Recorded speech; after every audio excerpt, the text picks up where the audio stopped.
Hi friends, welcome back to my channel. இந்த வீடியோவில் இந்த வருஷம் நியூ இயர்க்கு வந்து நாங்கள் ஸ்கை லேண்டன்ஸ் வந்து பறக்க விட்டோம். அது எப்படி பறக்க விட்டோம், எப்படி நமக்கு பற்ற வைக்கணும் அப்படின்றது தான் இந்த வீடியோவில் சொல்ல போகிறேன். சம்பவம் கூட ஆயிடுச்சு, நான் வந்து இந்த வீடியோவில் ஃபுல்லாக சொல்கிறேன். ஸோ நீங்கள் நம்ம சேனலுக்கு ஃபர்ஸ்ட் டைம் வரீங்கன்னா மறக்காமல் சப்ஸ்கிரைப் பண்ணிடுங்க, பெல் ஐக்கான் ப்ரெஸ் பண்ணிடுங்க. அப்போ தான் நான் போடுற அப்டேட்ஸ் உங்களை வந்து ரீச் ஆகும். வாங்க இன்றைக்கான வீடியோக்குள்ளே போகலாம்.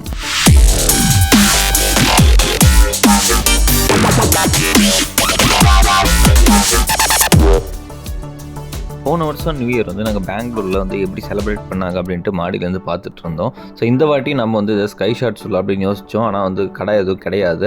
அதனால் நாங்கள் வந்து இந்த பிளான் யோசித்தோம், ஸ்கை லேண்டன் விட்டுறதுக்கு. ஸோ ஸ்கை லேண்டன் நாங்களே செஞ்சுருப்போம், பட் வந்து சொதப்பிடுச்சுன்னா என்ன பண்ணுறது அப்படின்னு சொல்லிட்டு நான் வந்து பக்கத்தில் இருக்க கடைங்கள்லாம் தேடி பார்த்தேன். ஃபைனலாக வந்து ஒரு பலூன் ஷாப்பில் வந்து இது கிடைச்சது. எனக்கு ஒரு பீஸ் வந்து 50 rupees அப்படின்ற ரேட்டில் வாங்கினேன். நாங்கள் ஃப்ளை பண்ண லேண்டன் வந்து இனிஷியலாக எப்படி பற்ற வைக்கணும்னு தெரியல. இன்ஸ்ட்ரக்ஷன்ஸ் பார்த்தோம், அதை பார்த்து தான் நாங்கள் வந்து பற்ற வச்சோம். பட் ரொம்ப நேரம் வெயிட் பண்ணி அதுக்கப்புறம் தான் பறக்கிற மாதிரி இருந்தது.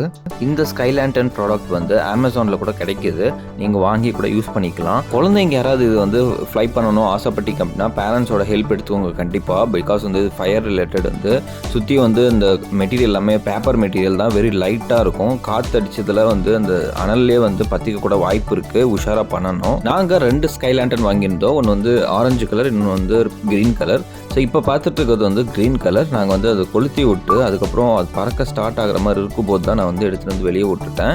ஸோ ஆனால் பார்த்தீங்கன்னா காற்றடிக்கிறதுக்கு என் டிஷர்ட்டே வந்து பற்றிக்கிற மாதிரி இருந்தது, பயங்கரமாக இருந்தது. அப்புறம் வந்து நாங்கள் மேலேருந்து ஃப்ளை பண்ணி விட்டுட்டேன். ஸ்கை லேண்டன் நாங்கள் வந்து 3 மாடி 4வது மாடியிலேருந்து கீழே விட்டோம். கீழே விட்ட உடனே மேலே பறக்கணும். ஆக்சுவலாக அது வந்து ரொம்ப கீழே போயிடுச்சு. கீழே போனதுக்கப்புறம் நாங்கள் பயந்துட்டோம், கீழே போய் விழுந்துருமோ அப்படின்னு சொல்லிட்டு. ஆனால் அதுக்கப்புறம் தான் சர்ப்ரைஸ், வேறு லெவலாக அப்படியே ரைஸ் ஆச்சு. ரைஸ் ஆகி எவ்வளோ தூரம் போச்சு அங்கே பாருங்கள், எவ்வளோ தூரம் போய்கிட்டு இருக்குது அப்படின்றது. இன்னும் ரைஸ் ஆச்சு. நான் இன்ஸ்டாவில் இதை பற்றி ஒரு ரீல்ஸ் போட்டிருந்தேன், வீடியோ எடிட் பண்ணி. அதுக்கு நல்லா ரெஸ்பான்ஸ், நிறைய பேர் லைக் பண்ணியிருந்தீங்க. ஹாட் ஏர் பலூன்ஸ் கூட கிட்டத்தட்ட இதே கான்செப்டில் தான் வந்து அது ஃப்ளை பண்ணி போகும். கீழே வந்து ஒரு பர்னர் மாதிரி வச்சுருப்பாங்க. அது மாதிரி அந்த பர்னர் ஆன் பண்ணி விட்டோம்னா உள்ளே வந்து ஹாட் ஏர் வந்து ஃபில் ஆகும். அதை வச்சு தான் வந்து அந்த ப்ரெஷரில் வந்து அப்படியே மேலே போகும். ஸோ என்ன தான் நம்மக்கிட்ட இருக்கிறது ஒரே ஒரு லேண்டன் விட்டால் கூட அது தனியாக மேலே போகிறது வந்து பார்க்க சூப்பராக இருந்தது. எந்த ஒரு டிஸ்ட்ராக்ஷன் இல்லாமல் அது பாட்டுக்கு அப்படியே ரைஸாக அழகாக வந்து பறந்து போயிட்டு இருந்தது. இதே மாதிரி ஒரு 100-150 அப்படியே அட் அ டைம் விட்டோம்னா பார்க்க எவ்வளோ அந்தளவுக்கு சூப்பராக இருக்கும். சரி வாங்க, இது எப்படி ஃப்ளை பண்ணுறது, எப்படி ஓப்பன் பண்ணுறதுன்னு காட்டுறேன். ஸோ நாங்கள் வாங்கின பேக்கெட் வந்து இப்படி தான் இருந்தது. ஸ்கை லேண்டன் அப்படின்னு சொல்லிட்டு ஒரு கவருக்குள்ளே போட்டு ஜஸ்ட் வந்து ஒரு மடித்து வச்சுருந்தாங்க 4ஆக. ஸோ ஓப்பன் பண்ணிட்டோம் அப்படின்னா பேப்பர் மாதிரி இருக்கும் மெட்டீரியலு. நீங்கள் கீழே வந்து ஈரமாக இல்லாத சர்ஃபேஸாக பார்த்து வச்சுக்கோங்க. ஸோ அது கூட சேர்த்து வந்து நமக்கு வந்து ஒரு கேண்டில் வேக்ஸ் மாதிரி ஒன்று கொடுப்பாங்க, ஸ்கொயர் மாதிரி. அந்த ஸ்கொயருக்கு நடுவில் லைட்டாக வந்து ஹோல் அடைச்சிருக்கும். நம்ம ஹோல் மட்டும் எடுத்து விட்டுட்டு அந்த லேண்டனோட அடிப்பகுதியில் வந்து பார்த்திங்கன்னா ஒரு கம்பி மாதிரி 4 ஸ்ட்ரிங்கு ஜாயிண்ட் ஆகிருக்கும். அந்த ஜாயிண்ட் ஆகிறதுக்கு ஒரு எக்ஸ்ட்ரா சின்னோன்னு பிட்டு வந்து ஓப்பனில் இருக்கும். அந்த பிட்டு வந்து அது நீங்கள் எக்ஸ்டெண்ட் பண்ணி அதில் ஃபிக்ஸ் பண்ணி விட்டுறணும். விட்டதுக்கப்புறம் இந்த மாதிரி லாக் பண்ணிவிடுங்க, கம்பி போட்டு. லாக் பண்ணதுக்கப்புறம் நான் வந்து டைரெக்டாகவும் கொளுத்தலாம் நீங்கள், பட் நான் சீக்கிரம் ஃபயர் வரணும் அப்படின்றதுனால கற்பூரம் வந்து 2 வச்சுருக்காங்க, வச்சுட்டு கொளுத்த போகிறேன். ஸோ இது ஃபயர் பண்ணுறது வந்து எடுத்தோன்னே நீங்கள் ஃபயர் பண்ணிடாதீங்க. மேலேருந்து ஒருத்தரை பிடிச்சிக்க சொல்லிவிட்டு அதுக்கப்புறம் நீங்கள் ஃபயர் பண்ணிவிட்டு இப்போ ஸ்ட்ரைட்டாக பிடிச்சிக்கோங்க பொறுமையாக. ரொம்ப பொறுமையாக பண்ணணும். இது பண்ணிவிட்டு நீங்கள் நேராக வந்து அந்த கற்பூரம் வந்து உள்ளாமல் பிடிச்சிக்கணும். நாங்கள் பண்ணுற அன்றைக்கி பயங்கர காற்று, நிறைய வாட்டி அணைஞ்சி போச்சு. நாங்களே வந்து உள்ளே போய் உக்காந்துட்டு பொறுமையாக தான் பண்ணி எடுத்துகிட்டு வந்தோம். இங்கே பார்த்தீங்கன்னா இது மாதிரி நீங்கள் பொறுமையாக பண்ணிவிட்டு கொஞ்சம் வெயிட் பண்ணிகிட்டு இருக்கணும், ஹாட் ஹேர் வந்து நல்லா ஃபில் ஆகிறதுக்கு. இப்போ பலூன் பாருங்கள், இந்த வெளியே இருக்க சர்ஃபேஸ்லாம் எந்தளவுக்கு உள்ளே அமுங்கியிருக்கு அப்படின்ட்டு. கொஞ்ச நேரத்தில் அதை வந்து நல்லா உப்பி வந்து ஒரு ஷேப்புக்கு வரும்.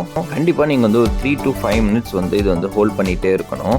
அப்போ தான் வந்து அந்த ஹாட் ஏர் வந்து நல்லா பலூன் ஃபுல்லும் வந்து உள்ளே ரைஸ் ஆகி அப்படியே காட்டும். நீங்கள் வந்து ஒன்ஸ் வந்து இது லைட்டாக மேலே தூக்கி பிடிச்சிங்க அப்படின்னா அப்படியே மேலே எந்திரிக்க மாதிரி தெரியும் பலூனு. அப்போ தான் வந்து கரெக்டான ஸ்டேஜ். கேர்ஃபுல்லாக பண்ணணும். இது ஜஸ்ட் வந்து நீங்கள் அப்படியே பிடிச்சிட்டு இருக்கும்போது காற்றுக்கு வந்து அடித்து பேப்பர்லாம் எரிய விட வாய்ப்பு இருக்குது. நம்ம வந்து கீழே கவனமாக பார்த்துக்கிட்டே இருக்கணும். கீழே பாருங்கள் எந்த அளவுக்கு புகை வருது அப்படின்ட்டு. அதே மாதிரி வந்து மேலே வந்து ஏர் ஃபில் ஆகிட்டே இருக்கும் மேலே கூட. ஒன்ஸ் வந்து கேண்டில் வந்து நம்ம பற்ற ஆரம்பிச்சிச்சு அப்படின்னா கற்பூரம் வந்து அதுக்கு டைட்டாக பிடிச்சிக்கும். என்டையர் அந்த ஸ்கொயராக இருக்கிற கேண்டில் பீஸ் வந்து நல்லா பேர்ன் ஆக ஆரம்பிக்கும். இப்போ பார்த்தீங்கன்னா ஓரளவு கன்சிஸ்டன்சி வந்துருக்கு. ஷேப்பும் பாருங்கன்னா நல்லா பலூன் மாதிரி நல்லா உப்பி இருக்குது அப்படியே. இதுதான் கரெக்டான ஸ்டேஜ் ஸ்கை லேண்டனை ஃப்ளை பண்ணுறதுக்கு. போன வாட்டி விட்டு க்ரீன் பலூன் மாதிரி இல்லாமல் இதை நான் வந்து ஆப்போசிட் சைடில் விட்டேன். போன வாட்டி விட்டது வந்து கீழே இறங்கிடுச்சு, நேராக இறங்கிட்டு அப்படியே ஸ்ட்ரைட்டாக அதுவே ரைஸ் ஆகிடுச்சு, எந்த ஒரு டிஸ்டர்பும் பண்ணலை.